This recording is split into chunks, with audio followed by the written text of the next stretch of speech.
Titumir college, Shariatpur ও বরিশাল বিশ্ববিদ্যালয়ের ছাত্র সংগঠনগুলোর মধ্যে সংঘর্ষ ও হামলার ঘটনা নতুন করে উত্তেজনা ছড়িয়েছে। এসব ঘটনায় বেশ কয়েকজন নেতাকর্মী আহত হয়েছে। তিতুমির কলেজ এনসিপির ছাত্র সংগঠন ছাত্র শক্তির নেতাকর্মীদের মারধর করে ক্যাম্পাস থেকে বের করে দেওয়ার অভিযোগ উঠেছে ছাত্র দলের বিরুদ্ধে। এতে ছাত্র শক্তির আহ্বায়ক সাখাওয়াত হোসেন, সদস্য সচিব আল নোমান নীরব সহ কয়েকজন আহত হন।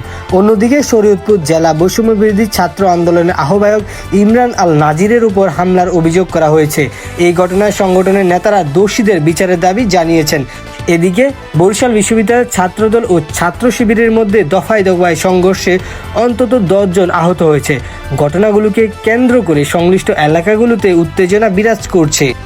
শরীয়তপুর জেলার বৈষম্য বিরোধী ছাত্র আন্দোলন আহ্বায়ক ইমরান আল নাজিরের উপর হামলার অভিযোগ উঠেছে। সংগঠনের নেতারা দাবি করছেন, পূর্ব পরিকল্পিতভাবেই তার উপর আক্রমণ চালানো হয়েছে। হামলার ঘটনায় স্থানীয় পর্যায়ে ক্ষোভের সৃষ্টি হয়েছে এবং দোষীদের দ্রুত শনাক্ত করে আইনের আওতায় আনার দাবি জানানো হয়েছে। এদিকে বরিশাল বিশ্ববিদ্যালয়েও ছাত্রদল ও ছাত্র শিবিরের মধ্যে দফায় দফায় সংঘর্ষের ঘটনা ঘটেছে।